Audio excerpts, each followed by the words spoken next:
ছোট পর্দার অতি পরিচিত মুখ রিয়া গঙ্গোপাধ্যায়। রিয়া পরিচালক অরিন্দম চক্রবর্তীকে বিয়ে করে সুখেই ছিলেন। প্রথম দিকে সবটা ঠিক থাকলেও পরে তাদের সম্পর্কে নানা সমস্যা দেখা দিতে শুরু করে। একসময় রিয়া জানিয়েছিলেন তিনি অরিন্দমের থেকে বিবাহ বিচ্ছেদ চান। স্বামীর বিরুদ্ধে একাধিক নারীর সঙ্গের অভিযোগ তোলেন তিনি। তবে তারপর মানসিক চাপ সামলে নিজের মতো করে 2 সন্তানকে নিয়ে জীবনকে গুছিয়ে নিয়েছিলেন অভিনেত্রী।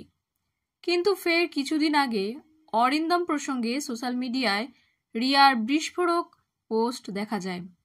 তারপর লাইভে এসেও নানা অভিযোগ করেন নায়িকা।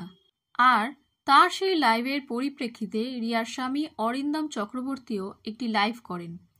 সেখানে তিনি রিয়াকে চ্যালেঞ্জ করেন যে যদি রিয়া প্রমাণ করতে পারেন তিনি অন্য মহিলার সঙ্গে সহবাস করছেন, তাহলে তিনি সরকারি চাকরি ছেড়ে দেবেন।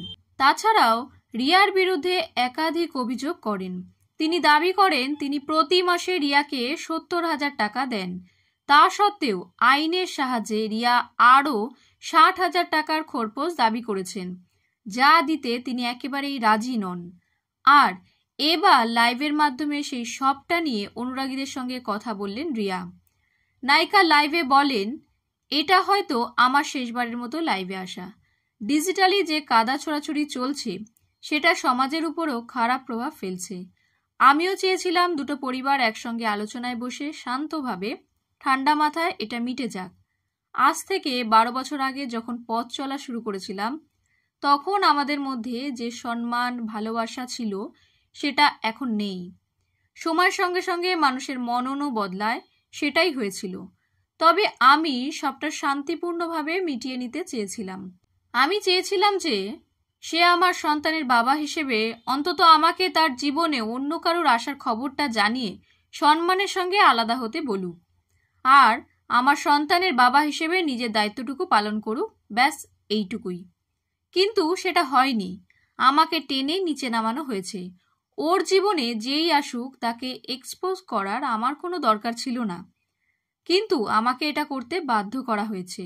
ও নোংরা অকথ্য ভাষায় আমার সঙ্গে কথা বলতো। তার অসুস্থ মা আমার সন্তানদের দিব্যি দিত। এগুলোর প্রয়োজন ছিল না। তারপরই রিয়া অরিন্দমের দাবির প্রসঙ্গ তুলে তার মাসিক খরচের হিসেব দেন। তিনি বলেন, প্রতি মাসে 70,000 টাকা আমাদের ও দেয়, কিন্তু আমাকে দেয় না। যে বাড়িতে বসে এখন আমি লাইভ করছি সেটা আমার হাওড়ার ফ্ল্যাট। এটা এখনো আমার ও আমার বর্তমান স্বামীর নামে রেজিস্টার। এটা কেনার কারণ ছিল আমার বাবা মায়ের কাছে আমি সন্তান প্রতিপালন করব, কারণ ওর বাবা মায়ের সঙ্গে আমার বনিবনা হচ্ছে না। তাই সেভাবে আমার স্বামী এই ফ্ল্যাটটি আমাকে কিনে দেয়।